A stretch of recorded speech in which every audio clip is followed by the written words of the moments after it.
Ukraine war జోన్లో end game మొదలైందా? 4.5 ఏళ్లకు పైగా కొనసాగుతున్న భీకర యుద్ధాన్ని ముగించే దిశగా విధ్వంసక అడుగులు పడుతున్నాయా? ప్రస్తుత పరిణామాలు అవుననే చెబుతున్నాయి.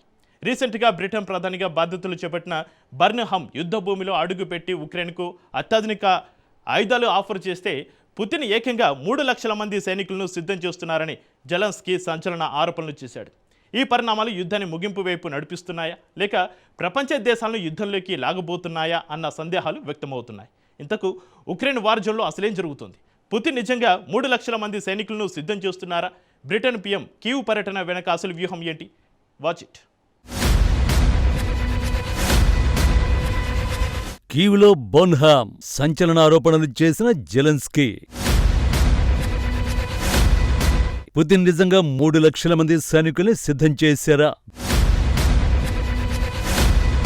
బ్రిటన్ ప్రధాని ఇప్పుడే కీవ్ పర్యటనకు ఎందుకు వెళ్లారు? Good morning, Ambassador. Yeah, it's good to see you. Maybe it's nice. Head of Ukraine Railways. Good one. Yeah. Wonderful. Thank you so much. Yeah. Russian president Putin కు తీవ్ర ఆగ్రహం కలిగించే దృశ్యమే ఇది. ఎందుకంటే ఇక్కడ ఉక్రెయిన్ నేతలు రిసీవ్ చేసుకుంటోంది బ్రిటన్ ప్రధానిని.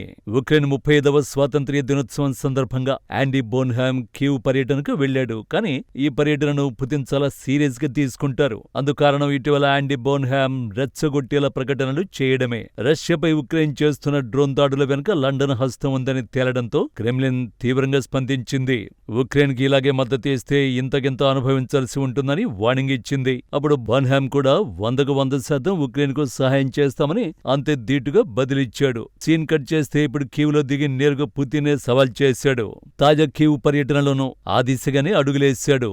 ఈసారి ఉక్రెయిన్ కు ఆయుధాలు ఇవ్వడం కాదు, ఆ దేశాన్ని ఆయుధ కర్మాగారంగా మార్చేలా ప్రతిపాదనలు చేశాడు.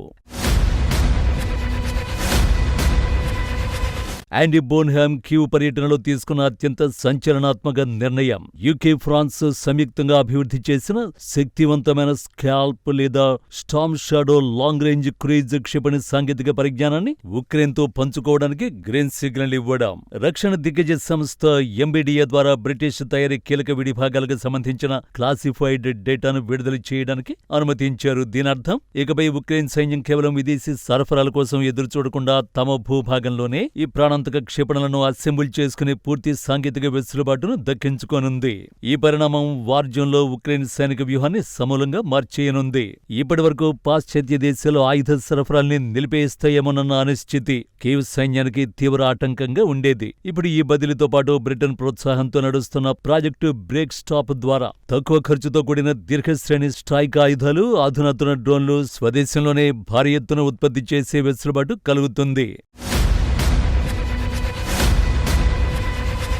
నిజానికి నాటో ఆయుధాలు రష్యా సరిహద్దులను దాటి తమ భూభాగంపై దాడి చేస్తే దాన్ని తాము పరోక్ష యుద్ధంగా కాకుండా నేరుగా నాటోతో ఘర్షణగానే పరిగణిస్తామని క్రెమ్లిన్ ఎప్పటినుంచో హెచ్చరిస్తూనే ఉంది. ఇప్పుడు దీర్ఘశ్రేణి మిస్సైల్ సాంకేతికత ఉక్రెయిన్ చేతుల్లోకి వెళ్లడంతో పశ్చిమ దేశాలు రెడ్ లైన్స్ దాటేసేయని రష్యా భావిస్తోంది. ఉక్రెయిన్లో ఏర్పాటయ్యే ఏ ఆయుధ తయారీ కేంద్రాన్నైనా నిస్సంకోచంగా నేలమట్టం చేస్తామని రష్యా సైనిక వర్గాలు పరోక్ష సంకేతాలు పంపుతున్నాయి. సరిగ్గా ఇలాంటి సమయంలోనే ఉక్రెయిన్ అధ్యక్షుడు సంచలన ఆరోపణ చేశాడు. రష్యా తమ సరిహద్దుల వెంబడి సుమారు 3 లక్షల మంది కొత్త బలగాలను సమీకరిస్తోందని, అత్యంత భారీ స్థాయిలో దాడులకు సైనిక వ్యూహాన్ని రచిస్తోందని ప్రకటించాడు. డొనెట్స్క్ ప్రాంతాన్ని పూర్తిగా తమ ఆధీనంలోకి తెచ్చుకోవడమే లక్ష్యంగా మాస్కో అడుగులు వేస్తోందని జెలెన్స్కీ చెప్పుకొచ్చాడు. సెప్టెంబర్లో రష్యా పార్లమెంటరీ ఎన్నికలు ముగిసిన అనంతరం ఈ కొత్త బలగాల సమీకరణ ప్రక్రియ ఊపందుకుంటుందన్నాడు. 2026 ఆరంభం నుంచి రష్యా పెద్ద సంఖ్యలో సైనికులను కోల్పోయినా తన ఆయుధ సంపత్తిని భారీగా పెంచుకుంటోందని చెప్పాడు. రష్యా ప్రస్తుతం ఏటా సుమారు 1300 బ్యాలిస్టిక్ క్షిపణులను తయారు చేసే స్థాయికి చేరుకుందని ఆరోపించాడు. పాశ్చాత్య దేశాల సాంకేతిక సహాయం ఉక్రెయిన్ సైన్యానికి పూర్తిగా సమకూరే లోపే ఆ రక్షణ వ్యవస్థలను తుత్తునియలు చేసి వ్యూహాత్మక నగరాలను తమ గుప్పెట్లోకి తెచ్చుకోవాలన్నది పుతిన్ ఆలోచనగా సైనిక విశ్లేషకులు భావిస్తున్నారు.